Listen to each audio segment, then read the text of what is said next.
Ambitious ideas, the tightest of budgets. How much money have you got?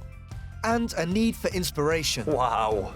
United the projects that architect Piers Taylor and me, Kieran Long, followed on the house that 100K built. So everything you've ever saved is in here now? No, it is, yeah. Those homeowners have now moved in, and Piers is returning to their homes. He'll help them tackle a final set of challenges. You immediately know there's a front door and a back door. And unexpected design dilemmas. This wall is the problem. All on a shoestring budget. I wouldn't say we've got a massive amount of money. It's now or never, So it needs doing double quick. as they struggle to finish their homes for good. The idea of Timothy having invested her life savings in something that is now going to just fall apart, it fills me with horror. Tonight, pizza van owner Martin faces one final hurdle. Piers has basically just come and suggested ripping out a wall that I've just put in. And farmers Ruth and Tony encountered their biggest design challenge yet. The design of that is as important as the design of the house.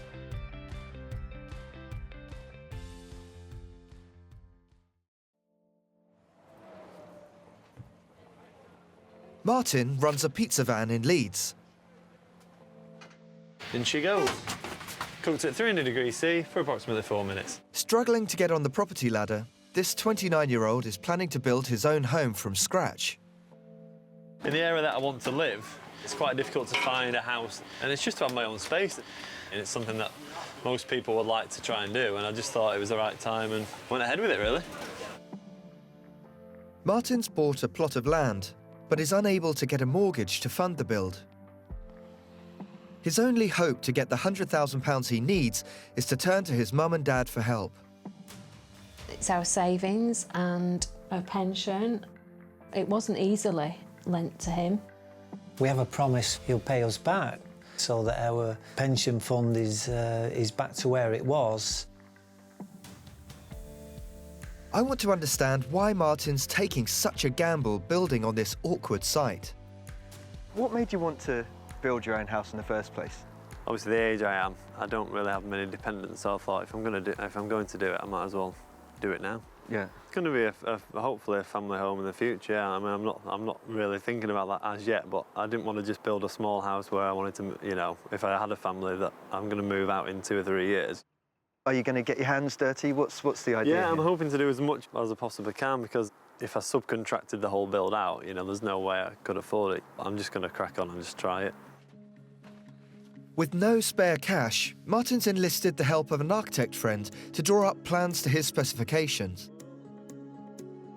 But what Martin has come up with is extremely ambitious. On the ground floor, a small entrance hall opens into a huge lounge diner. While at the other end of this large building, space is given over to a carport.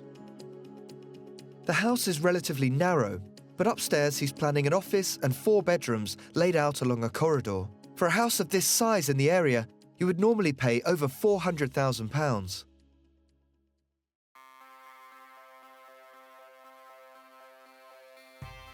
I need to meet with architect Piers Taylor.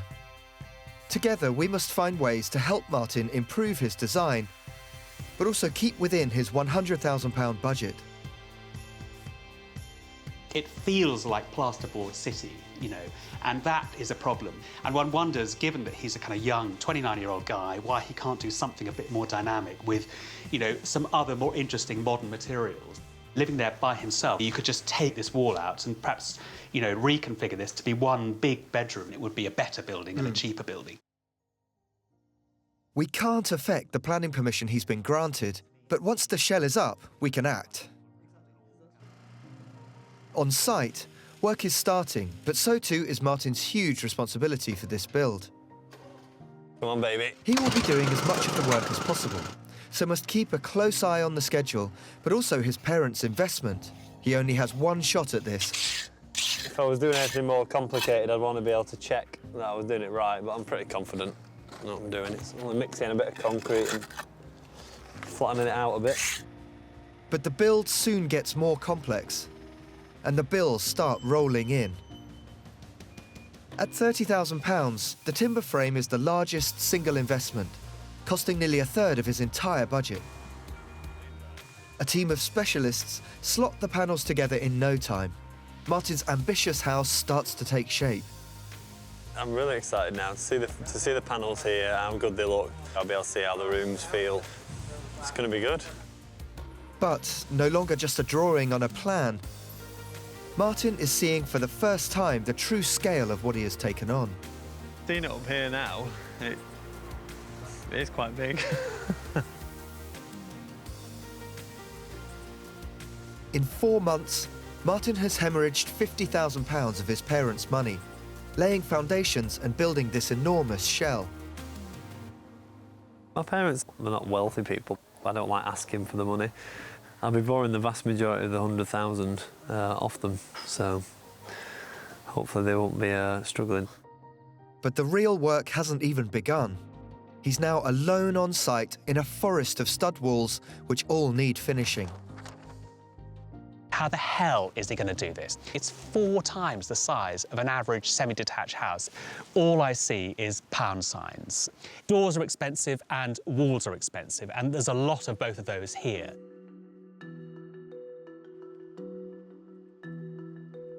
Piers needs to show Martin ways he can cut down his costs and create a unique home.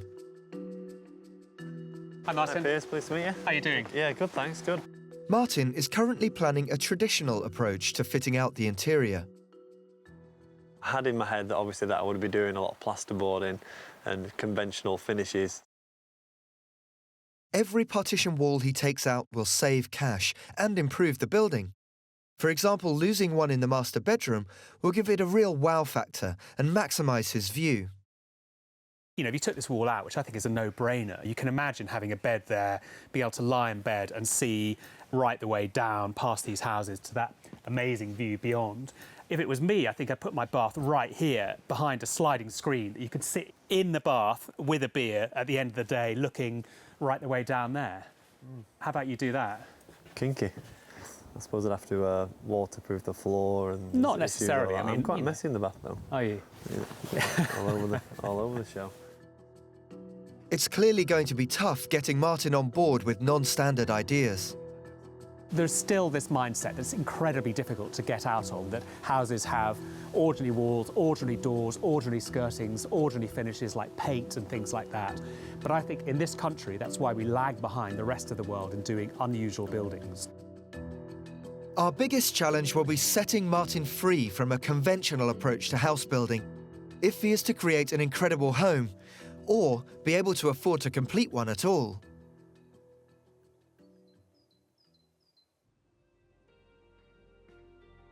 The second story we're revisiting is in Shropshire. Farmers Ruth and Tony were planning their retirement, but with their crumbling old farmhouse beyond repair, they decided to knock it down and build a new one in its place. There are lots of memories associated with the house. It was a fantastic home and I loved it dearly. Ruth's lived here since she was a child. Then she and husband Tony took over the farm in the mid-90s. It'll be a little bit of sadness, I suppose. We've lived here for 20 years, brought up our children, but it's like an old car, you know. When it's finished, it's finished.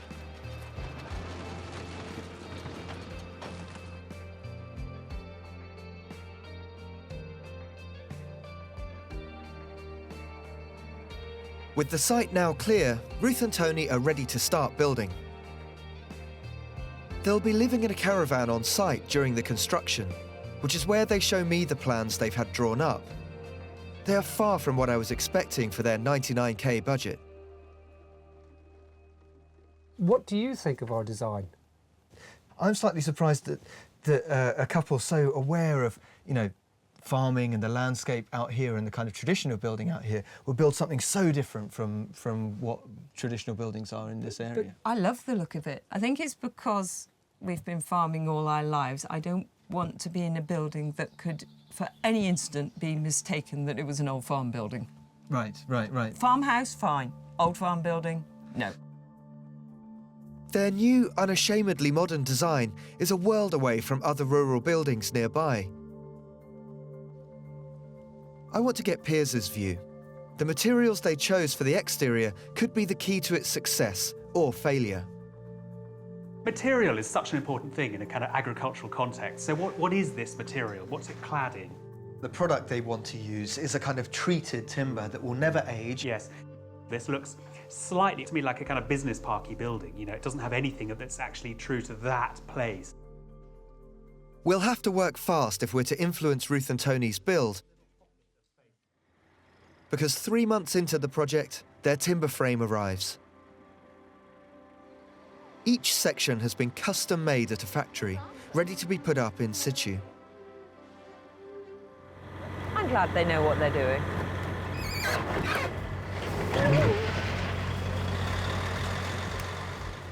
Buying the frame and having it built by professionals would have cost £32,000. Ruth and Tony have brought that cost down to £25,000 by attempting to do it themselves. You either pay £7 and you stand back and watch somebody do everything, or you have a bit of hassle and you do it yourself. So we do it ourselves, because I'm tight.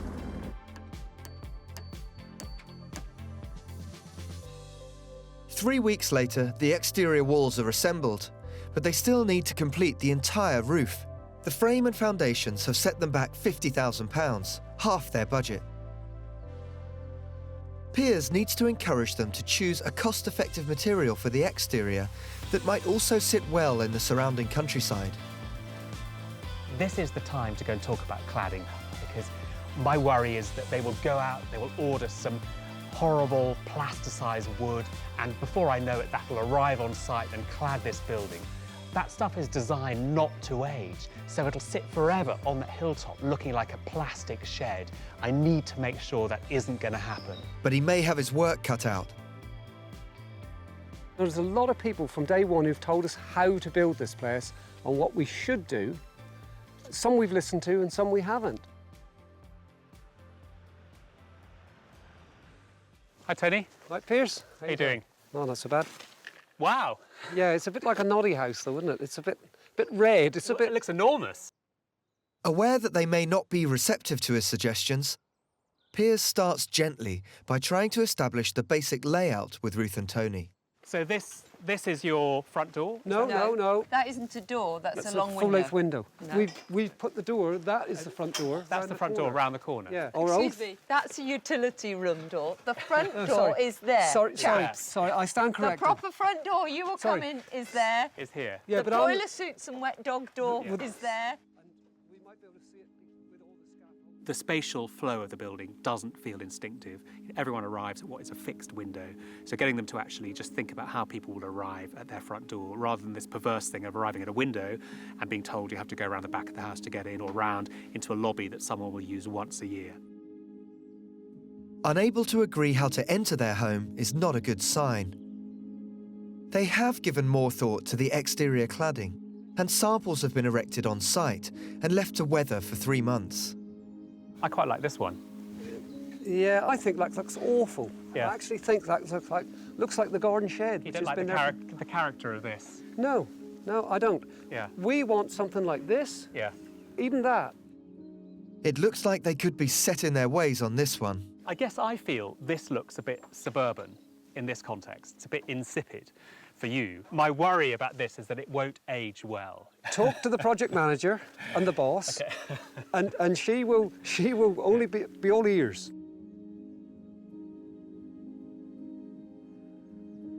One of the problems I have with what you have got up on your sample panel, I think it will be quite stark or quite alien in this landscape, quite yellowish. And the idea of using a kind of insipid manufactured product for your cladding fills me with a kind of horror, you know.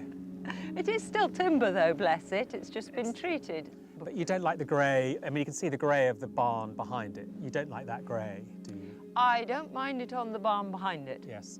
Why don't you like it on your house? I just don't like that look. I think it looks too unkempt, maybe.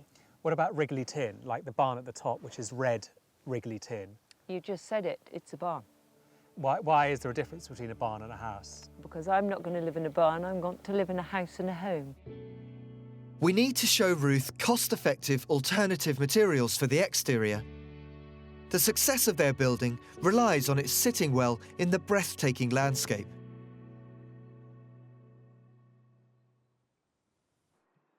At his self-build in Leeds, Martin also needs to think differently about ways to complete his home.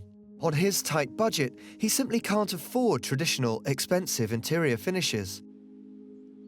We want to open his mind to new possibilities, so we're taking him on a 200-mile trip to one of the UK's most stunning self-built houses.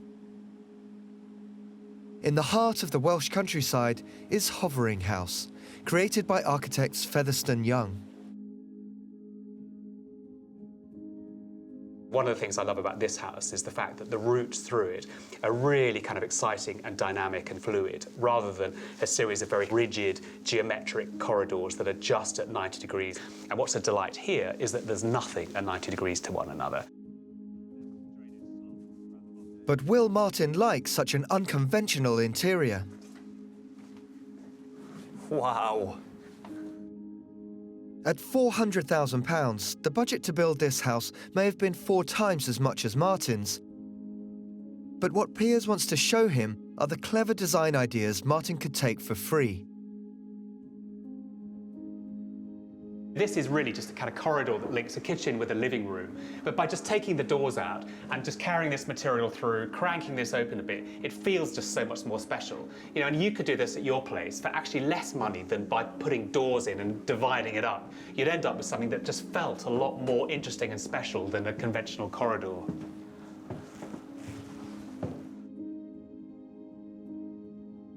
I like the idea of maybe using some different materials just to create a focal point in my living area, because it is such a big space. So materials to kind of zone things, transparency, and then double height space. I mean, it's kind of those things, and that's almost all you need to do, really. Outside, Martin is inspired by how they finished the walls. I've obviously got a slate roof on part of the house, and I'm just thinking this section above my garage will look absolutely amazing like that. And I prefer to do that instead of rendering as well, so... It would look fantastic. Much, much nicer than rendering it. Really useful. It was a long drive down here, but it's been worthwhile. To walk around, it's absolutely phenomenal. I've got some really good ideas. Having seen how he's genuinely reacted, I think his mind has been kind of blown, you know, coming to a place like this. I think there's no way he'll just go back to doing conventional things in a conventional manner at his house in Leeds. Back on site and inspired, Martin's beginning to put what he saw at Hovering House into action. I decided definitely going to take this wall out between the 2 bedrooms. I'm going to start doing a bit of bashing about.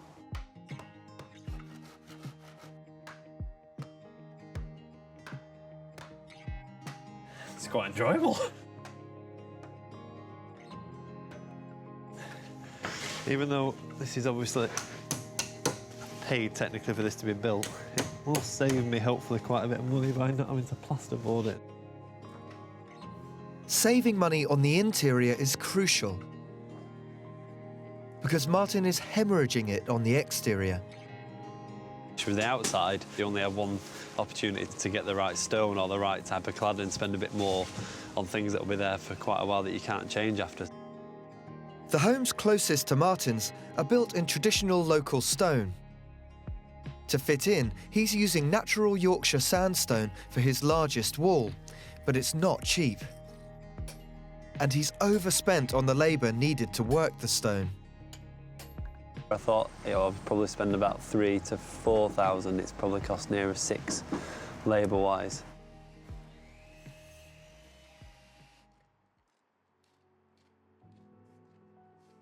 Martin's spending money hand over fist. So 7 months into the build, I want to find out what damage has been done to his budget. How much money have you got left to do this interior? Let me see. £1.50. I can lend you a couple more. He can still joke about it, but Martin only has £20,000 of his parents' life savings left to finish the build. But a house this big could cost double that. I've literally just watched every penny. Yeah. It's the worst aspect of the whole thing, if I'm honest. It's probably taken a bit of the enjoyment off it.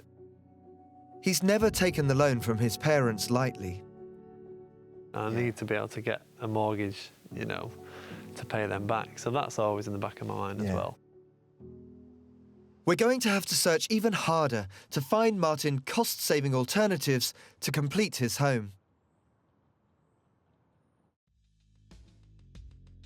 In Shropshire, Ruth is still convinced that her home will feel like a barn if clad in a rural style.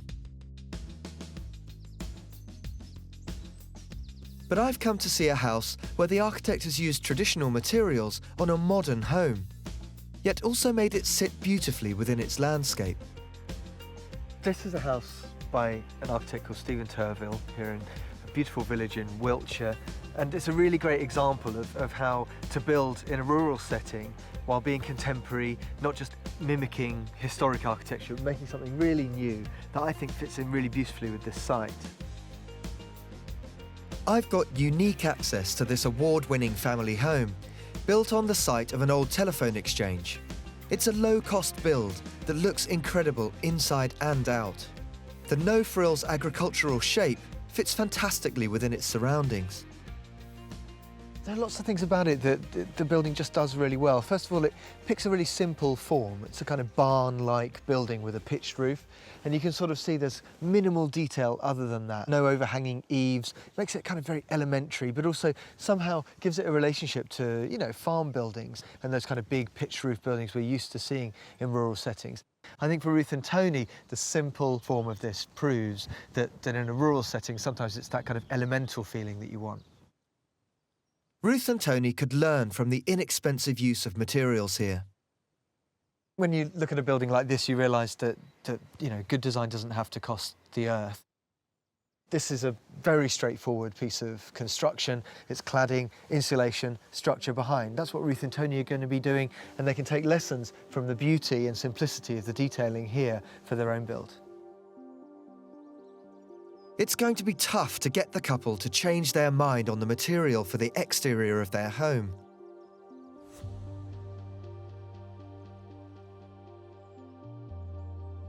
But we've one last card to play in the cladding debate. I want to show Ruth and Tony a very special house, clad in wriggly tin and timber felled from the surrounding landscape. It's Piers' own award-winning self-built home. Piers hopes Larch could provide the perfect display of rough-sawn cladding styles. This is rough sawn, it is rough and ready, there's exposed nails and it's very kind of imprecise, and for me that's the language that the building needs to stop it becoming a kind of business park shed. Something that should be music to Ruth and Tony's ears is that at £10 a square metre, this rough-sawn larch is less than half the price of the processed timber they had in mind.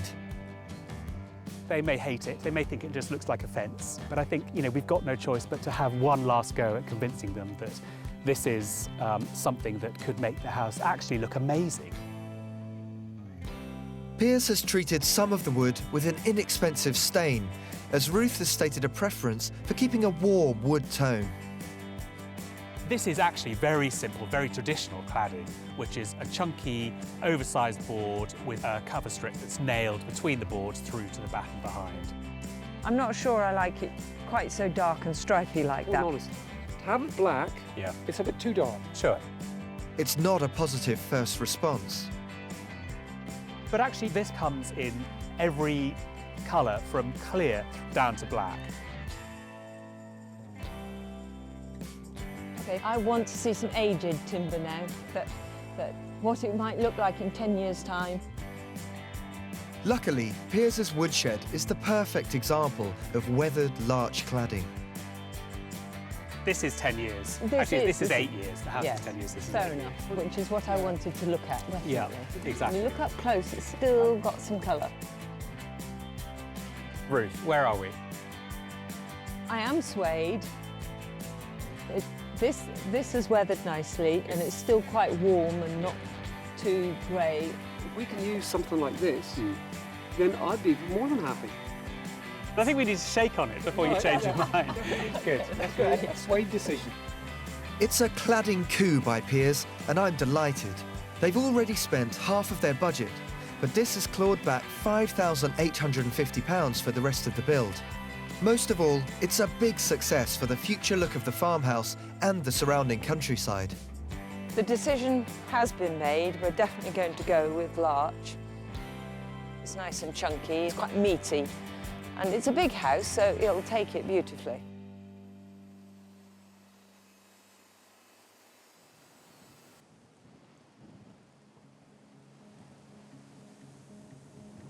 But the celebration proves short-lived. 2 months later, and 7 months after they started, the winter weather brings the build to a standstill. They've spent over £70,000, despite doing all the work themselves, and Ruth and Tony are still living out of the caravan.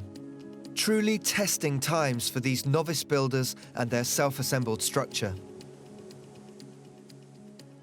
Last time I came to Shropshire, I was a bit worried that Ruth and Tony's house looked a bit flimsy. You know, as a design, it didn't look like it would withstand much battering, and this is why. If it doesn't work, this weather will find it out right away.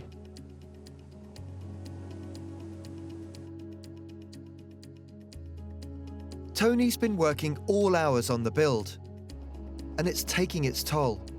He seems overwhelmed and at a real low. The biggest worry we have now is that we've got this beautifully situated house. We're going to have the outside lovely. What we don't want is people to come in and go, oh, what have they done? Because if they do that, then what's the point? So we need to get this right. It's a moment to reflect on just how important this whole project is. This is a once in a lifetime, and that's it. There is no way that I'm going to be building any more houses. For me and Ruth, this is it. This is the swan song for me, I suppose. This is the height. Ruth and Tony are at their lowest ebb. And to make matters worse, it turns out they're running desperately low on funds too. Having crunched the numbers, they're in real trouble. I've done almost all the costs to date, and it's going to be jolly tight. We're going to go over budget. We have spent so far about 75,000, 75 to 80,000. Ruth and Tony are having to face the stark reality that the build won't come in under their £99,000 budget. They're going to have to be more resourceful than ever to have any chance of finishing the house. It's been almost a year since Martin started his self-build, and his budget has almost run dry. Piers is determined to help him find an inexpensive and ingenious way to finish his internal walls.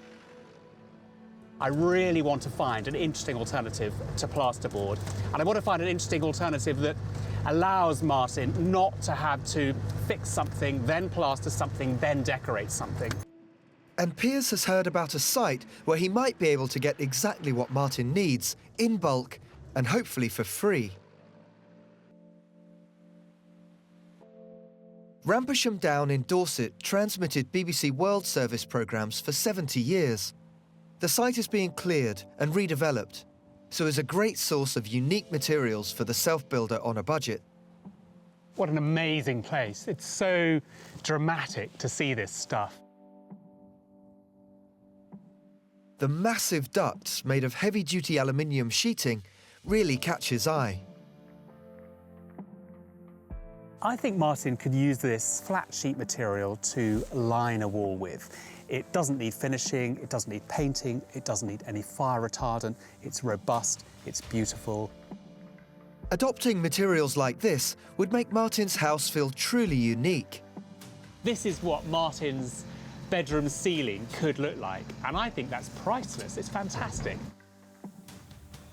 This or magnolia? What would you choose? A couple of days later, our free wall covering arrives in Leeds. But what will Martin make of it? I thought it'd be like plain sheets as opposed to broken down chimneys or something or whatever it is. He's struggling to see why Piers is so excited about it. It's a bit of an eyesore, isn't it?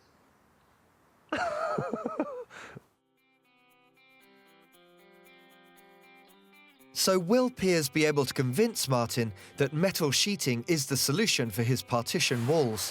It's a bit of a clean-up. A bit of a clean-up. Let's have a go at just cleaning it up with this and seeing how it comes up.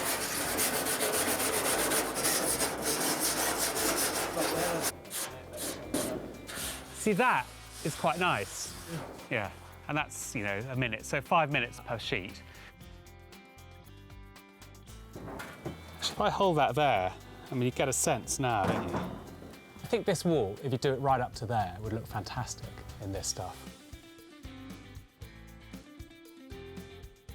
Now we've put the two panels together, obviously we can see it's pretty easy to sand down. I think it could look really good. I think I'd be okay to work out how to put it up as well. By the time I come and see Martin's house next, I'm hoping that this stuff will be upstairs, beautifully polished, on his wall, fixed in a nice arrangement, looking great.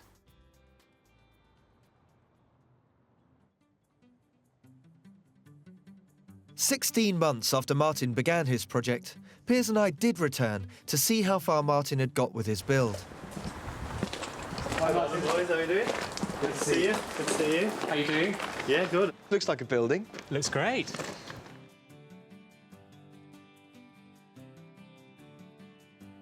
Despite using 3 different natural materials on the exterior, Martin's actually been able to save money.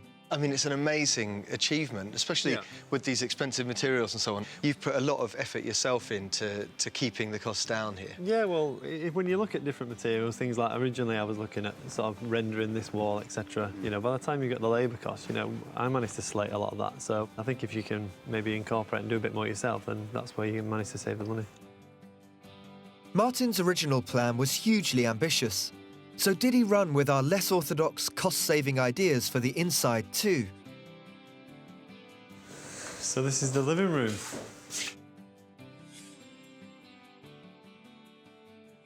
This is just great. What an amazing space. Thank you. I really like the way that you've embraced the idea of natural materials on the interior. You've really tried to push yourself and get that right. Embracing the alternative ideas we showed him, Martin has zoned his living room, decorating the walls with offcuts of timber and slate left over from completing the exterior of the house. And upstairs, Martin put into action Piers' ideas. Losing a wall has created a large master bedroom. Well, what a fantastic space this has turned into. Thank you. Look at this height and the natural light from all these different directions. It's really beautiful. It's such a wow factor. I'm really, really, really pleased that I did that, yeah. Probably the best decision I've made so far. He's even found his own way to clad one entire wall in metal. I wasn't sure about it probably till the point where I actually put the last couple of pieces on. But now it's on, I absolutely love it. I love the character. And I sort of did it as a bit of a patchwork, which was probably a little bit different from what we originally discussed. Martin spent a couple of £1,000s over his 100k budget to get this far.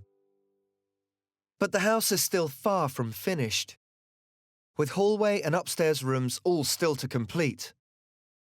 And he's still got to pay back his parents' life savings.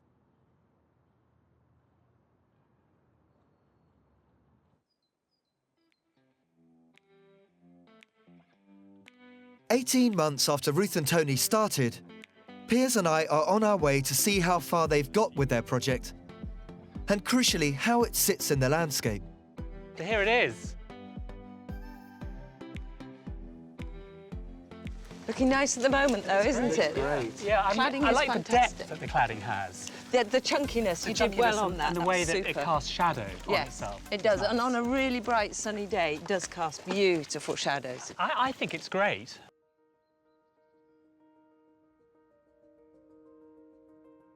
Why don't we take a look at how we get into this building? Because, Piers, I know idea. this is something that you've been concerned Yeah, well, I about. think this is where we should go in. Here we go. And I still want to come and find, oh, there's no door handle, but... OK, Piers, I'll invite you back again when it's blowing a gale. Let me lead the way. It seems Ruth and Tony still have a lot of work to do to clearly define the entrance to their home and how it connects to their farmyard beyond. but their focus has understandably been on making the farmhouse of their dreams. Well, this is just great. Just turned out really, really well, hasn't it? These floor-to-ceiling windows. And I think what's working really, really well is the way that these two spaces just fit together, and the kitchen feels really connected to the lounge room without it just all being one space. It does through flow, that's very important. Yeah. We've got the best of everything. We've got the views, we've got the light. It just still makes us feel part of our surroundings, which is really great. Knocking down their old house was a radical solution to getting the home they wanted and starting the next chapter of their lives. Ruth and Tony ended up going over budget, spending £120,000 on their build. They also endured physical hardship and pushed themselves to the limit. So has it been worth it? We've put our hearts and souls into that. We did it, we're happy. I would not have built a house with anybody but Ruth. She has been brilliant, you know, and we've done it as a team. But with their beautiful home still sitting in a ramshackle farmyard, there's plenty more for this team still to achieve.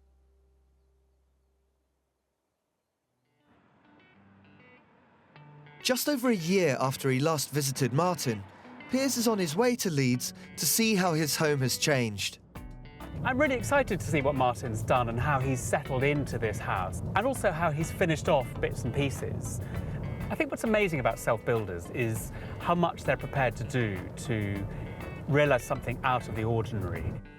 Will Martin have managed to maintain that ambition over the last year to keep making his home unique and inventive? And having borrowed his parents' life savings to build his home, has he been able to pay them back? I think in total I borrowed about 80-odd thousand off my parents, which is a hell of a lot of money, I know. Once the house was effectively livable, I was able to get a normal mortgage, but it was easily worth more than what I'd spent on it, and was easily enough to borrow the money to be able to pay mum and dad back, yeah. Arriving back at the house, Piers is reminded just how ambitious and creative Martin became in his build. This is really an amazing thing to see a year on. The house is so complex, which is not what you'd usually do if you wanted to build a cheap and efficient house. This is a real testament to one man's ambition and one man's ability to just make something happen. Hello. Hi, Martin. Piers. How are you doing? Yeah, good, thanks. How are you? Good to see you. Very well. Yeah, this is looking great. Martin's been busy completing the upstairs, and one area he's put his creative stamp on is the double-height landing. Wow. You're not afraid of materials, are you? Not really, no. It's always felt like a nice space. I felt like I wanted to use some different materials, really, to break it up. Now completed, his hallway mixes old building pallets, OSB sheeting, and even frosted glass. It is really unconventional. And what I love about this is that you've been totally unafraid to try things out, to have a go. There's lots of space, there's lots of top light, there's a real generosity. So actually, you really can go mad, and you have. Well, thanks. Let's go look at the bedroom. Oh, I thought you never asked, Piers. When his home was being built, Martin went with Piers' suggestion of using recycled metal as a wall covering in the master bedroom. So you got rid of the metal. You don't sound surprised, Piers. The metal was always a sort of way of pushing you to go beyond plasterboard and skin. Really imagine all the other possibilities. You're not going to tell me off then? No. Internal wall coverings like wood cladding may need to be treated to make them fire resistant. The house is so good and so thorough and so competent that it doesn't need the metal. Martin's been confident making design decisions in his home, but there's one final area to complete, the unfinished room above the carport. To be honest, I never really knew what that room was going to be. I've currently split it in two, which is a bedroom at the end, and then I've got this space before the bedroom. Just need to do something a little bit different there, I think. So basically, Piers, this is the last bit of the house that needs finishing off. So this is a really nice room here, isn't it? Yeah. And I think I'm worried by what this wall does to that room. This wall is the problem. And instead of... put that wall up. What's that? It's only just come up that wall. I think a bit of it needs to come down and make that a folding bit of wall. Okay. Maybe we need to draw it so I can explain with the drawing so, yeah. what it means. Yeah. Martin's not convinced. Piers has basically just come and suggested about ripping out a wall that I've just put in. So I'm going to have to think long and hard, really. So I'll look what Piers has got to draw and hopefully make a decision. Piers wants to show Martin how the rooms would work if he knocked down half the interconnecting wall and replaced it with an enormous translucent screen. I think proportionally this would work well with, you know, something that allowed you to fold it out of the way when you weren't using it. You know, like a beautiful, big, oversized, industrial folding screen. But I also think that it needs to actually let some of this light into this area here. Yeah. That as a zone that can work as one space or two is a million times better with a wall that is A, translucent, and B, folds out the way if you need it. And you can get beautiful translucent polycarbonates that's kind of coloured. I like the idea of it. But? There's no but. Not yet. Martin seems reticent. I'm worried he's actually slipped back to thinking about rooms in a house in a traditional way. But a bold idea here could finally finish his home off in spectacular fashion. It's interesting now that we've evolved so little away from this idea of a house with little cellular spaces that really only ever evolved because it was easier to heat a little cellular space than a whole house, particularly in Victorian times. Martin is living here by himself. What's the point of having lots of little bedrooms off a corridor when they could do more? So it's really important to get away from this idea that a room can only ever be used for one activity. Martin is willing to look at the possibility of Piers's proposal. And encouraged to think big, he's decided to visit a local plastics factory to look at options for materials. I'm thinking something translucent because the corridor here has got a window in, so I'd like this light to be able to still go into this room, if that makes sense. Okay. This will give you an idea of how translucent it is. All right, yeah, so you can fully see through there, can't you? Have you got a full sheet like sight? I just want to sort of visualise how big the thing might be. It's going to look wild, isn't it? It'd be useful to see that 2 metre height. Because you imagine the corridors like where you are, and this would just be on one length. I think it'll look good. Yeah. I like this colour. So like for something like this, are we talking like hundreds of pounds or? You're probably talking about 250, 300 pounds. Okay. Are these full sheets then, these ones? These are just offcuts. This sounds good. Offcut sounds good. Sounds cheap. Martin's making progress with the project. But suddenly a change in circumstances means he has to rethink the whole plan. Because the oven broke down at work, I can't be making pizzas, so when you work for yourself, that even if you miss a couple of days, the money just seems to fall behind. Martin doesn't have the funds to tackle Piers's plan in its entirety, so comes up with his own cut-price solution. Basically decided to build the screen from timber. I didn't want it to look like too industrial. Ready for me to just do the last bits, put the acrylic sheeting in. A month later, Piers is on his way back to see how Martin's got on. Hi, Martin. Hi, Piers. How are you doing? Good to see you. Nice to see you. So I hope you've built a nice screen for me to see. Oh, well, I have not done exactly what we sort of discussed, but you know, I think you'll find it satisfactory. Good. Let's go and have a look. Cool.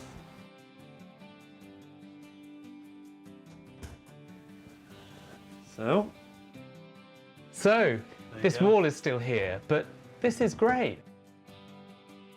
Martin was forced to keep the partition wall, but still found his own way to bring colour, light and individuality into this final part of the house.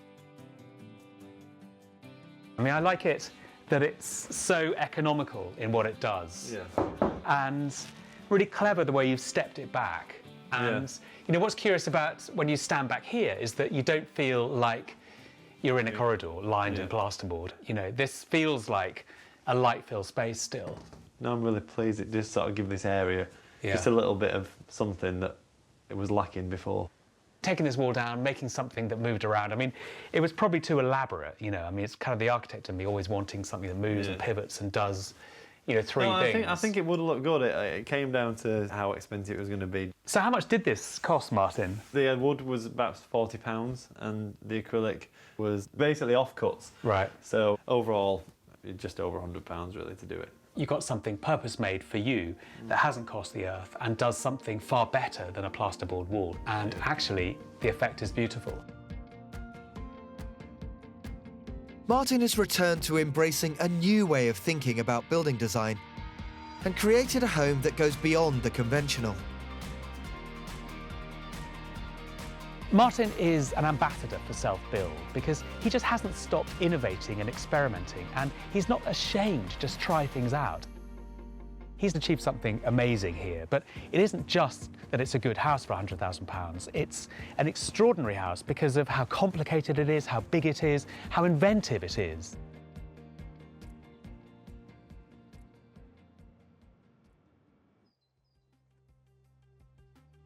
Back in Shropshire, Ruth and Tony haven't yet improved the yard surrounding the house, but their home is weathering well and it's all they hoped it would be.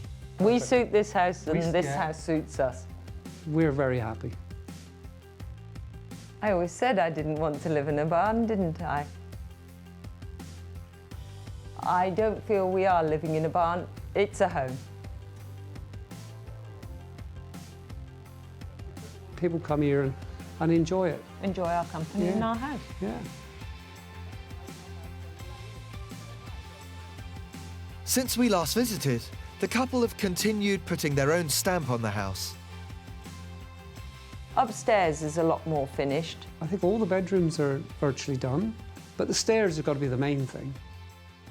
Welding up the steelwork was a bit tricky, so I had an engineer friend of mine who did all the calculations for the angles, and then our eldest son, who was doing a course, and we paid for him extra to do welding lessons, and he told me, "Dad, your welding is rubbish. I'll show you how to do it properly." And it's worked out really well. We're really, really pleased with it. Ruth and Tony have made good progress finishing their home and are now determined to tackle the important job of improving the yard. The area out of the front is unfinished, so I don't like it because it's not very beautiful at the moment. It's like a farmyard, so I would like it to draw the eye a little bit more, complement the house, fit in with the area and be functional. The design of that is also as important as the design of the house. So it's got to bring everything together. The couple have not been easy to win over in the past, so Piers will need to come up with a spectacular solution.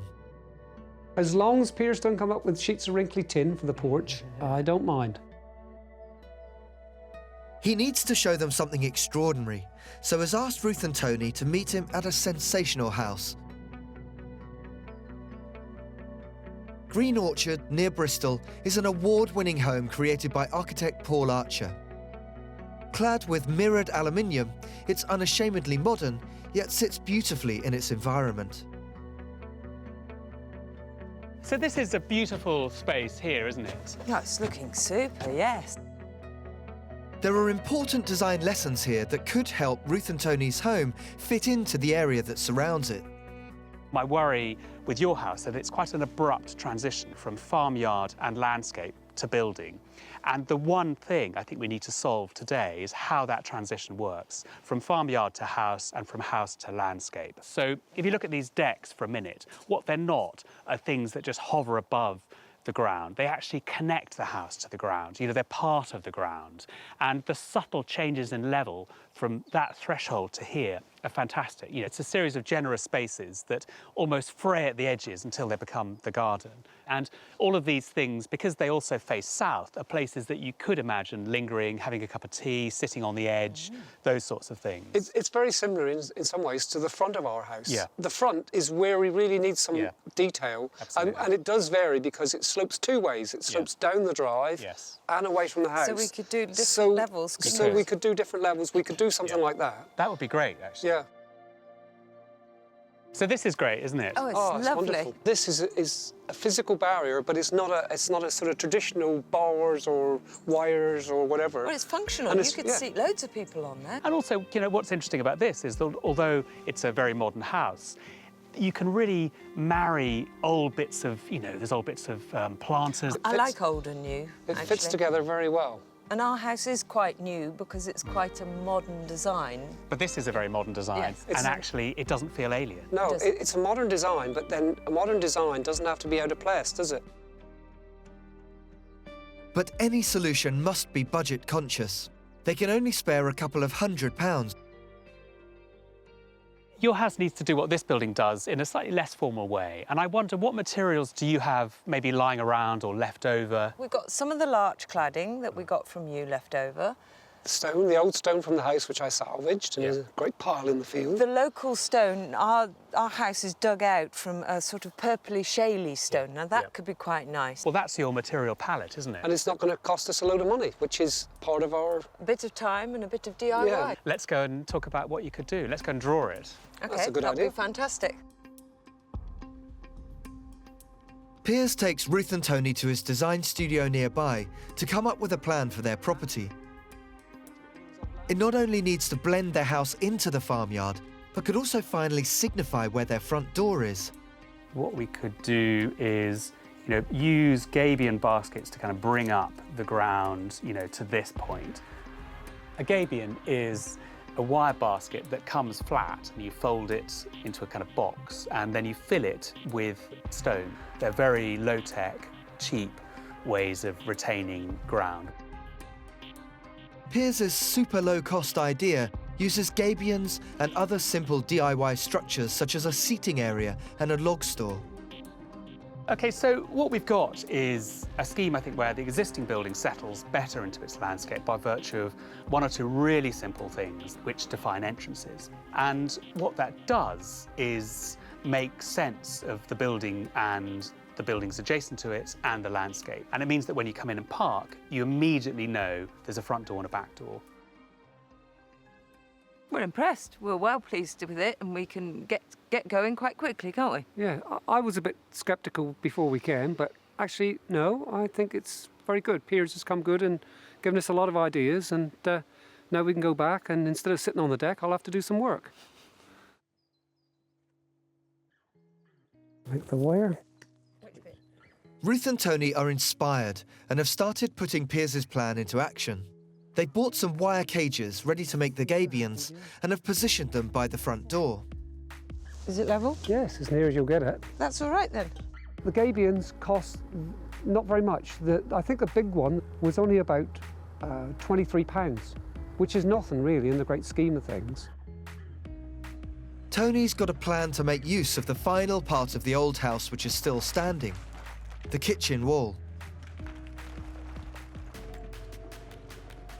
It's brilliant recycling and using the stone, which will look gorgeous again. Because it's rustic, but it's got some modern elements in the wire, and the house is very modern, so I think it'll all mix in. And it's quite quick. Look, in half a day, we're building a couple of walls. Well, it's not quite as beautiful as your stone wall, but let's face it, it would have taken you weeks to build that. Probably months, the way I work, yeah. So I think this is a good solution. Instant stone walls. Mm.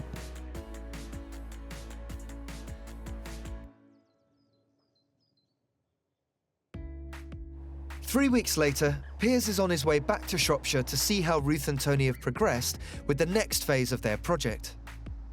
What I'm really hoping to see today is a device to connect the house back into the farm. And it's a really, really important. It's not just important, it's an essential bit of work. Hi Ruth, hi Tony. Hello, Piers. How are you doing? Nice to see you. Nice to see you. Yeah, good to see you. Look at this, you've been busy. We have. Yeah. Come and have a look.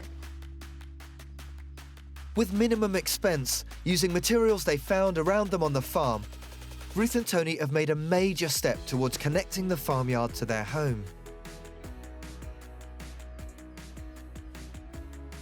They've also built a screen which acts as a windbreak from the wild Shropshire weather and clearly points to their front door. So I can really see that this does give you protection. It's a big difference. Even without a roof or anything, the wind and the rain is held back. And for us inside, it doesn't obscure who's coming because we very craftily used a bit of spare polycarbonate to make like a window. But this stone and this timber speaks of this place. I mean, you know, look at those barns over there. I mean, that's a comparable palette of materials. You know, I really have a sense of this building being part of this group of buildings. I guess so. I hadn't really thought of it that way. And people now know a bit more that the front door is here. Kind of the marker, really, a bit of placemaking, which is what it does. And I think the gabions in particular are just beautiful stone. We like it. It's very easy, very quick, and very effective. And that's looks what you good. want. And on the other side of the yard, they've even started another project, a log store with more gabions creating a seating area. Aren't they great? Yeah. Bit of a table out here and sit out here and enjoy a drink. I think this is really successful. Couldn't ask for more, could you? Clearly this is work in progress, but what's exciting is that you don't need to rush it. I mean, you've got a lovely retirement to look forward to of tinkering and pottering and really making things. Yeah, I think Ruth's fear is, though, I'm going to get slower now that I've reached 65, and so I have to keep being encouraged, I think is the word. We've still got a bit to do, come on. Oh, yes, I don't want to stop. I'm not going to stop now, it's not finished. Almost 3 years after they started, Ruth and Tony's home is clearly going to be a project for life.